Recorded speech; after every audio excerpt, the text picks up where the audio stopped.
Are Ugreen Nas devices safe? It's a fair question. For the last year, I think about 14 months, they have had NAS solutions in the market. They've got several of them.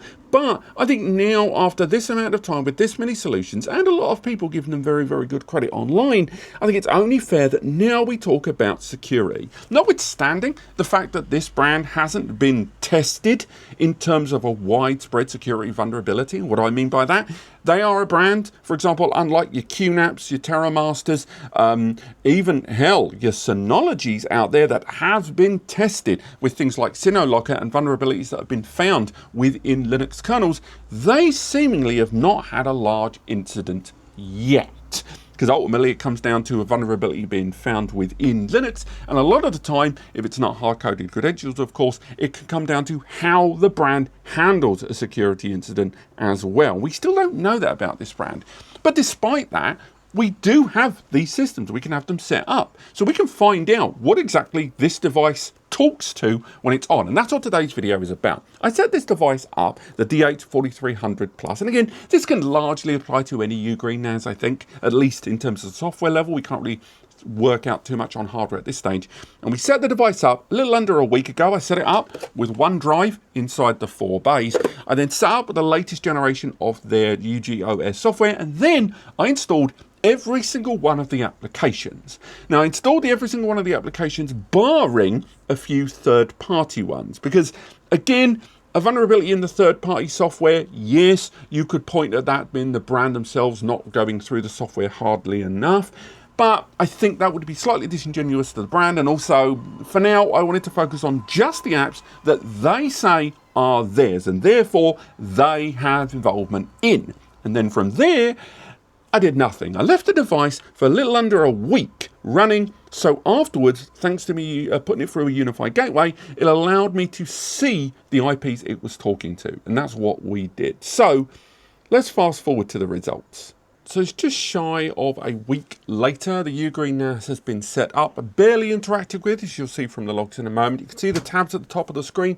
And I'll also say that periodically throughout the video, I'm going to appear here on screen. But ultimately, there's going to be a lot of information on screen. I think my face is just going to take too much up. So I'm going to flick back and forth throughout the course of the video. But right now, if we go into the logs of this system, you can see here that although I've been logged into a few times, there's some of the applications that we installed early doors are on screen there. Overall, it hasn't really been interacted with at all since that 6th of August set update there. And of course, we installed every single one of those applications. Now, we make our way into my UnifI system, and probably the most alarming thing to anyone that's really used a NAS system straight away is going to be just how many times we can see Chinese flags here on screen. Indeed, for the 9,402 active logs for this system that's taken place during its operation there, you can see all manner of IPs going outwards from the system there. So before we go any further, we need to highlight a few things. Number one, what is a DNS? A DNS, or domain naming service, is kind of like the Yellow Pages here in the UK, or just the address, the phone book. It ultimately means systems being able to find directories via this recognized identifier, this IP. Now, because we installed so many applications when we initialized the Ugreen Nas, each one of those presumably has its own DNS lookup table. It's going to be looking up things like API servers, metadata scraping for multimedia applications there. For cloud synchronization, it's going to be pinging some of the known DNS servers in the US and indeed outside of the US for some of those integrated APIs. If an app has AI integration there, do not be surprised if they've got their own update methodology along with the system firmware, which in of themselves are going to have their own DNS targets as well. Containerized applications, more often than not, have a huge array of different DNS lookups built into the image that you're downloading from the repositories. Your SSL certificate authentication there, firmware updates, the App Center, the application updates, all of these have their own list table that they generally ping back and forth from. So regardless of whether your NAS has internet access or not, it's not going to stop the system continuing to ping them.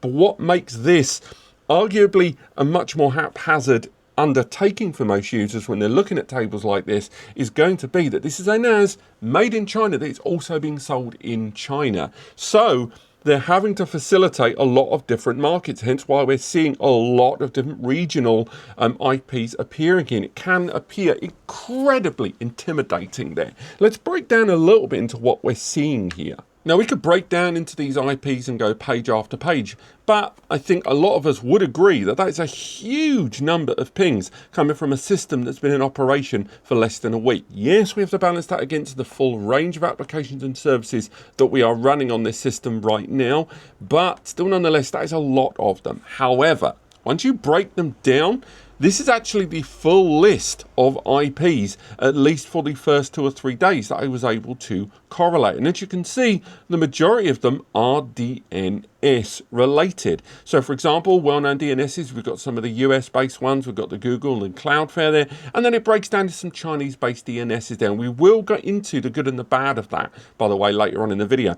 And then you've got things like NTP. Now that is a system time check. Again, you get it with Windows and a lot of mobile devices as well. And then finally, you've got things like Ugreen's own cloud service endpoint, which is their kind of relay system going back and forth for the transmission of information. Generally, that is also being used for some of those firmware updates. So although I see it on here and I'm not too concerned about it, I will say the fact that I disabled remote access when setting up the device for me to set up generally if I wanted to play with the system on the go, I do find the fact that although I disabled remote access, I wish there was a way to disable remote checks via that relay for things like updates. That said, we can't be naive. There is a huge number of Chinese domains there being listed for the DNS calls for each of those different apps and services. Now, DNS in of itself is not inherently unsafe. Indeed, this doesn't restrict it just to China, but why do people have such a beef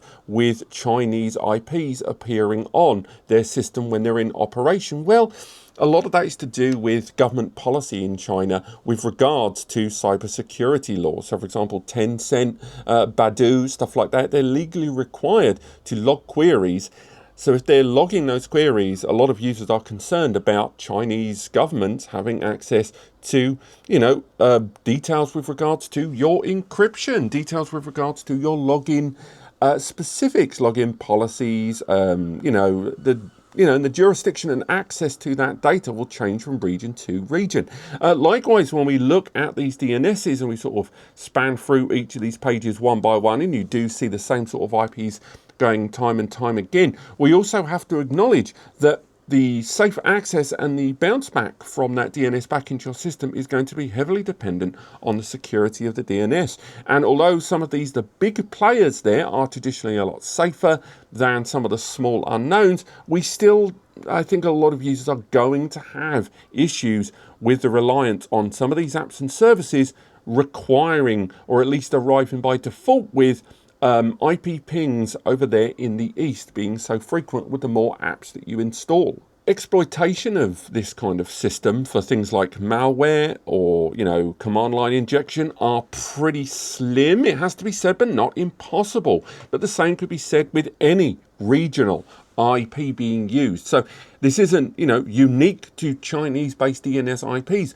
but then don't overlook the fact that, it could apply to a French IP, a German IP, and of course DNS spoofing is something to be concerned with. So do keep in mind, depending on the setup you are utilizing, for example, if you're using a UnifI gateway like this one, you can, for example, just select that, go down, and of course you can use this with other systems, but it's a great deal easier on the UnifI setup to just go ahead and block that IP at source, so you can make sure it can never connect with it. Yes, it will almost certainly mean that a connected service that it's connected to may not function fully, but for some of you that may well be enough. And again, remember, if you've completely severed your NAS on its own separate VLAN, you've separated it completely from the rest of internet connected devices, and therefore it has no internet connected service at all, yes, it's still going to keep trying to ping that IP, but it's not going to have access to it or access to outside services to do anything with it.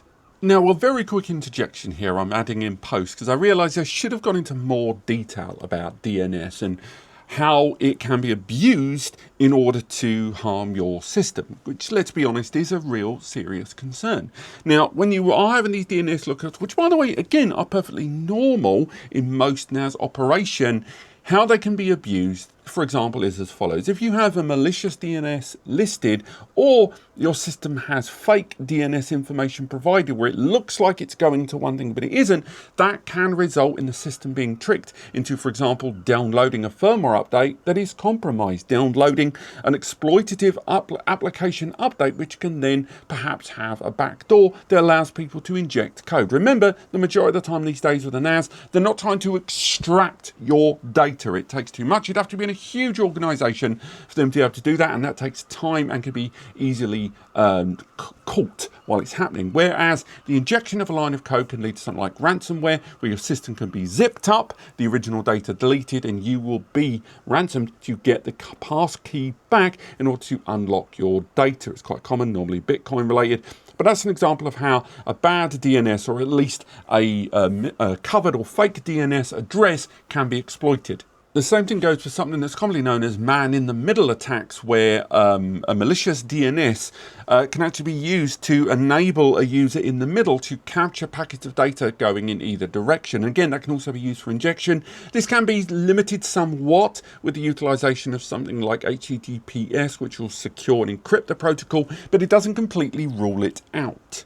Worse still, remember what we mentioned earlier on about the sheer number of DNS lookups that were taking place over those periods of time?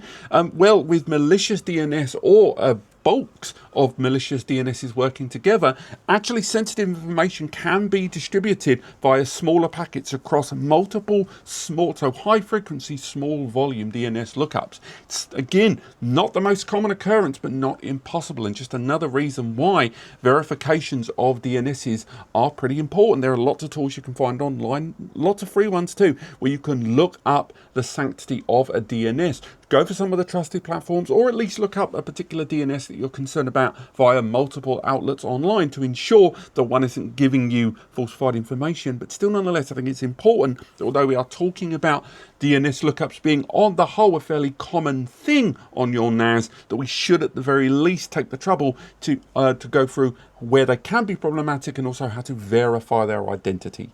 Likewise, as mentioned in other videos, going into the control panel and actually changing what can access what, assign your own domain, or going for a dynamic domain naming service locally to kind of fuzzy things up. Likewise, you can go into network settings and security settings on any NAS, not just Ugreen, and change a lot of your security policies, limit the number of attempts. There are lots of things you can do and set up to restrict firewall rules and access rights on your system to enable to significantly reduce the attack vector there. Still, nonetheless, when it comes to the security of a NAS, I do think it is better. And of course, you know, gateway the NAS, but also gatewaying the network gateway as well, because that indeed does even better if the NAS software in question, again, not applicable to just Ugreen, any NAS software, if the user interface controls that you have, implemented do not get carried down to the hardware level, kind of back end, straight onto the PCB and the controllers and chips, it's better to assign a lot of these controls very early doors on the network gateway. Now, I do also think it's worth highlighting that this list of IPs we can see here on the bottom is not, limited to just the likes of Ugreen. For example, here's Synology's B Station system here. The Synology B Station is a relatively new system. This new B Plus model, a very simplified device, where you have very limited access to control, very limited access to restricting who can access what, your security implementation there, and more. The range of controls for IP, domain, DNS services and more is incredibly restricted, as this is a more simplified NAS platform. And I think this is quite safe, but nonetheless, when we go into my UnifI switch and you can see the times on the right hand side of the screen, this is a system I've only had up and running for, essentially, we can go back to the very latest page. I rebooted this device at 9:06 on this new network. It's right now 10:18, so it's a little over an hour, and in that time we've already seen the system access a myriad of American, German, we've seen Japanese, we've seen Italian, we've seen France, I believe, on here as well. Now again, there's no Chinese flags on there, which I know a lot of you are going to be pleased to see, but I do think we have to be at least moderately balanced when it comes to DNSs, and obviously the rules in which these countries these host DNS server bounces taking place reside and the impact they have, but having a sheer range of 9,000 over the course of a little under a week, when we're using a B station here that only has 3 applications installed, the file one, the photos one, and the Plex one, still managed to achieve over 350 in an hour. Now, if this really is something that concerns you, you can go for NAS devices such as the HL8 from 45 drives that I've got set up here with its base hardware. And as you can see, the list of regions covered in this particular device's DNS lookups and NTP pool for time checks are pretty limited in terms of their scope. For a Canadian NAS device, it's not surprising that repo.45 drives based in Canada would be there, but they're predominantly US and UK based. And again, that's 138 over that time. Then again, we've got things like this. This is a TerraMaster NAS, the new F4425. And this one, as we can see, when we delve into the history of this device, this is another one that's only been on for about an hour. We can see this one was powered on at 9:27 there, so less than an hour indeed. And at boot, we can see Chinese DNS is getting pinged there, and this was for the initialization of the device. Again, it's setting up for the first time, so that was first time boot, and now the system is established with no applications and services outside of the base level. We can see that now there are no Chinese DNS pings there. Again, as I install more applications, no doubt there's going to be different apps and services built into the App Center that have out of UK IPs being pinged there for DNS purposes. But unless you're prepared to take the time and look into these individual IPs or use like an AI LLM to look them up for you, it really is going to be slightly down to you, the end user, to monitor on top of this. Bottom line, do I think Ugreen is safe? I do think Ugreen is safe at this time, I really do. But at the same time, I think it would be remiss for users that are installing a device predominantly created in a Chinese regional environment that's been distributed outside to not at the very least take the time to go through their logs, and especially if you're going to use a network switch in the middle that gives you the ability to really break things down to find out more. But keep in mind, as you may have seen on the screen throughout the course of this, that a lot of these IPs, they're not service listed, even on UnifI's pretty extensive database. So for example, when we were looking at the Synology there, pretty much all of them were easily listed. They were using recognized, publicly listed DNS targets there. So the UnifI system was very quickly able to pick those up. And that was something we saw, again, when we were looking at the HL8. But coming back to the Ugreen, they just weren't part of that database. So take the time to look them up. And again, I recommend using an AI LLM because you generally find they find the short lists quite quickly of a lot of those listed DNSs to let you know when it is a DNS that's being pinged out. And often, if something is coming back to you, again, with firmware updates and more, letting you know about it when they are coming from recognized sources. Once again, if in doubt, block the hell out of any DNS that you're not comfortable with. Go into the system, uninstall application services that you aren't happy with. Have two-factor authentication, something that's very, very difficult to countermand and get around on a remote access level, because you need a local client with a constantly regenerating passcode there. On top of that, get into your system, adapt your security settings.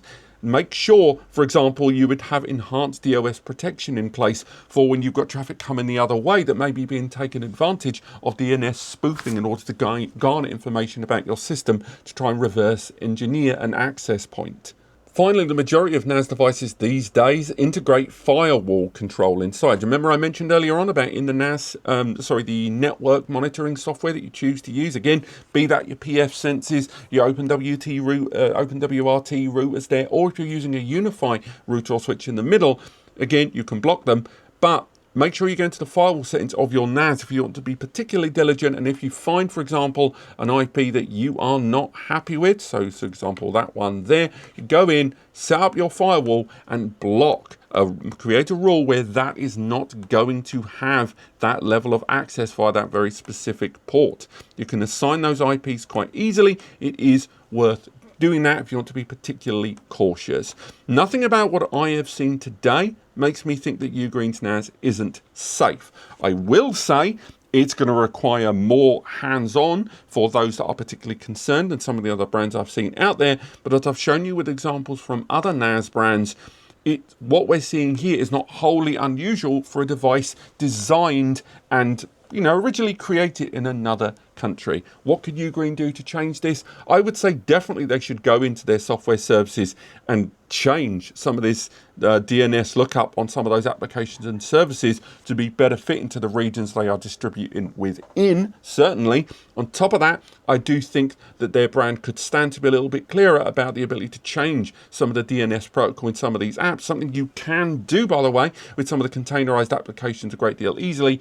But it's unfortunately that line between creating one-click installation of applications and applications and services where you get to tweak and tinker them like you can with containers to have things best suited to your needs. But again, I wish their log system just gave me a little bit more in terms of being able to block individual IPs. Thank you so much for watching. I'm going to be frank, this is an incredibly dull subject to discuss. It's very, very important, but it's really, really difficult to make videos like this interesting. That's the realistic truth of it. People that care about this stuff, the people that are prepared to put in the time and effort and figure out what they should and shouldn't be doing or what they should and should not be concerned with, takes time, much like making a video like this, which unfortunately is probably not going to get a huge number of views. But I think it's important enough that it's something we could discuss perhaps with other NAS brands to get a good understanding of the status quo if we install all of their base applications there. If that's something you want to see, let me know in the comments. Lastly, if you found this video helpful, and if you're looking to get any of the devices or some of the recommended software that I talked about today, link below will be links that help you get hold of these, whether it is hardware or in some cases software. Using those links will result in a small commission coming to me and Eddie here at NAS Compares. It's just us doing this and allows us to keep doing what we do. And as I say, a video like this isn't going to be that popular, and therefore every little bit helps. Thank you so much for watching, and I'll see you next time.